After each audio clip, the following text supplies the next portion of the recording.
다 함께 사도신경 고백함으로 8월 9일 수요일 기도회를 시작하겠습니다.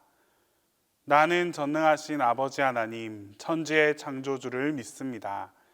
나는 그의 유일하신 아들, 우리 주 예수 그리스도를 믿습니다.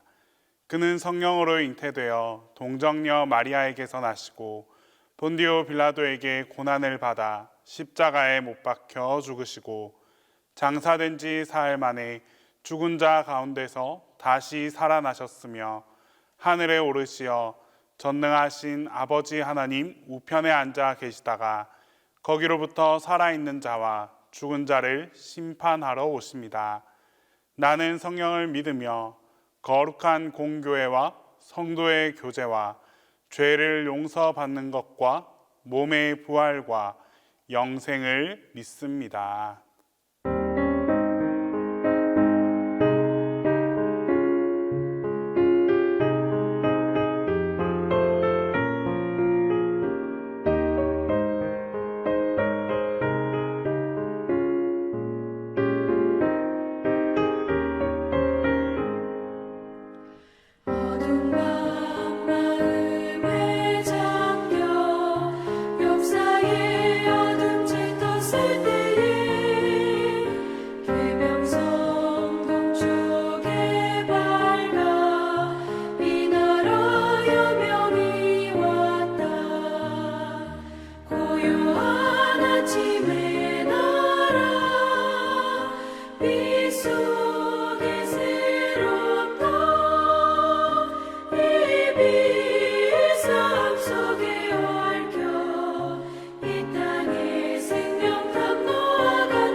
주님 부탁하신 말 순종하여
오늘 우리에게 주시는 하나님 말씀은 출애굽기 10장 18절에서 22절입니다. 구약성경 출애굽기 10장 18절에서 22절입니다. 그가 바로에게서 나가서 여호와께 구하매 여호와께서 돌이켜 강렬한 서풍을 불게 하사 메뚜기를 홍해에 몰아넣으시니 애굽 온 땅에 메뚜기가 하나도 남지 아니하니라. 그러나 여호와께서 바로의 마음을 완악하게 하셨으므로 이스라엘 자손을 보내지 아니하였더라. 여호와께서 모세에게 이르시되 하늘을 향하여 내 손을 내밀어 애굽 땅 위에 흑암이 있게 하라. 곧 더듬을 만한 흑암이리라. 모세가 하늘을 향하여 손을 내밀매 캄캄한 흑암이 3일 동안 애굽 온 땅에 있더라. 사람들은 주변에서 항상 존재하는 것들, 익숙한 것들에 대해 가치를 잘 모르며 살아갑니다. 물, 공기, 흙, 특히 태어나면서부터 주변에 있었던 것들은 더욱더 그렇습니다.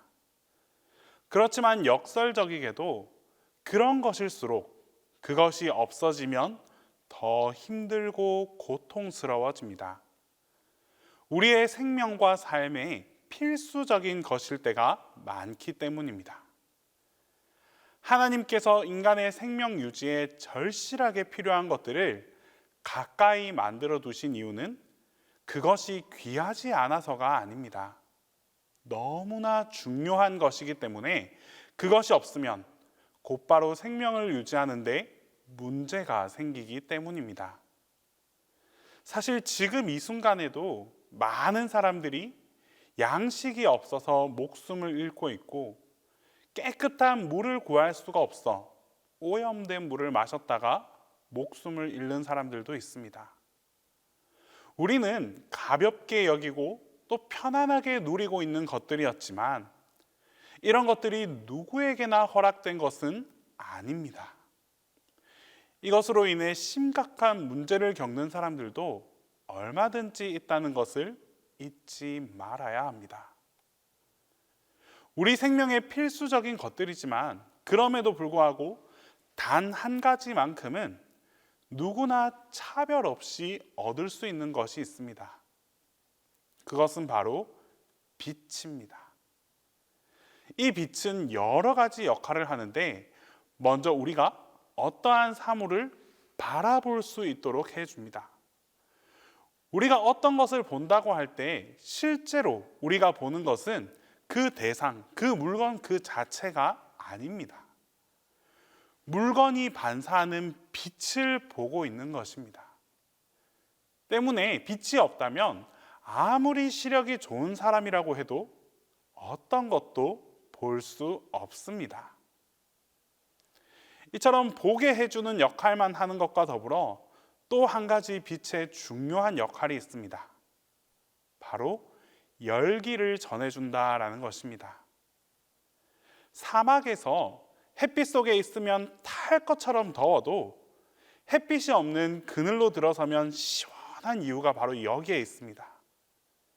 또한 빛이 없는 한밤중에는 기온이 영하로까지 뚝 떨어지는 것 또한 같은 이유입니다. 그래서 빛이 없으면 우리가 어떤 것도 볼 수 없을 뿐만 아니라 우리의 생명을 유지해주는 열기, 그 열기마저도 다 사라져버리고 맙니다. 오늘 본문에 하나님께서 애굽에 내리신 9번째 재앙은 바로 암흑입니다. 원래 암흑은 따로 존재하는 것이 아닙니다. 빛이 없어지면 저절로 세상을 덮는 것이 바로 암흑입니다. 9번째 재앙이 애굽에 임할 때는 이전의 재앙과는 달리 전혀 예고가 없었습니다.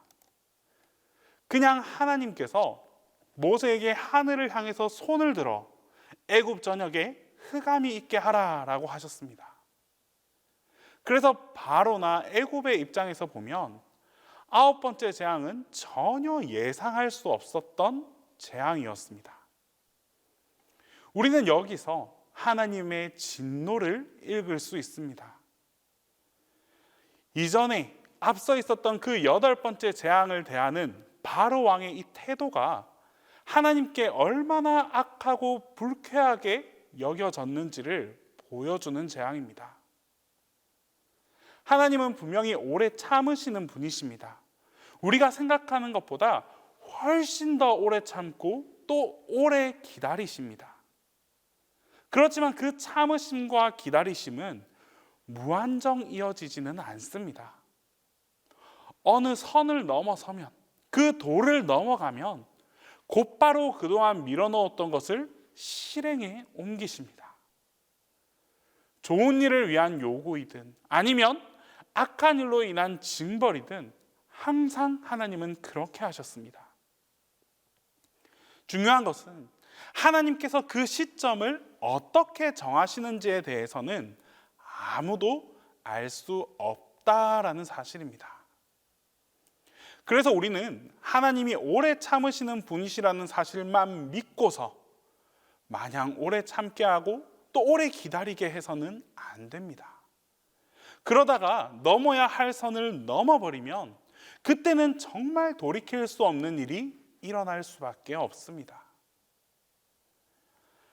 암흑은 3일 동안 계속되었습니다. 그동안 애굽인들이 머무는 지역에는 정말 미세한 빛도 찾아볼 수가 없었습니다. 그런데 이상하게도 이스라엘 백성들이 머무는 고센 지역에는 예전처럼 아침이면 밝은 태양이 나왔다가 또 저녁이면 노을이 붉게 물드는 일이 이전과 같이 똑같이 반복되었습니다. 애굽과 이스라엘 백성이 사는 지역을 구분했던 다른 재앙들도 물론 그러했지만 이번의 경우에는 더더욱 놀랄 수밖에 없는 일이었습니다.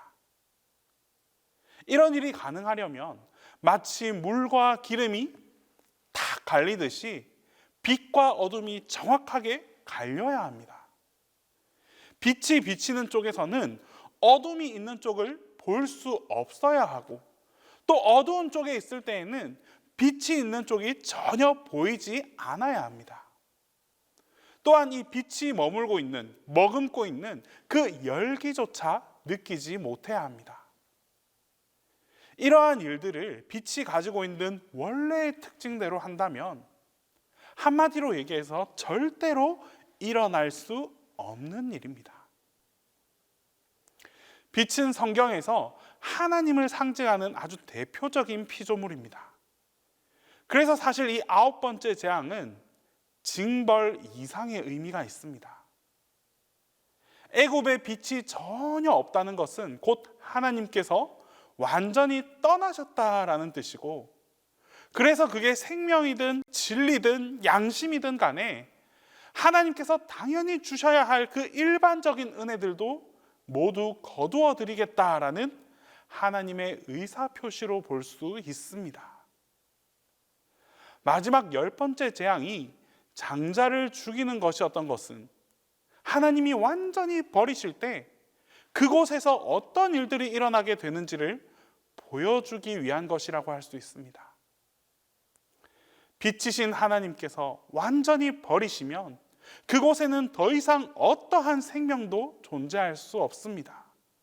그곳에서 우리가 기대할 수 있는 것은 오직 죽음밖에 없습니다.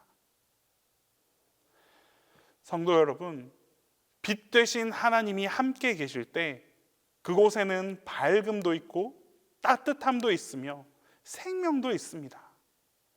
반대로 하나님께서 계시지 않으면 밝음도 없고 따뜻함도 없으며 생명도 없습니다.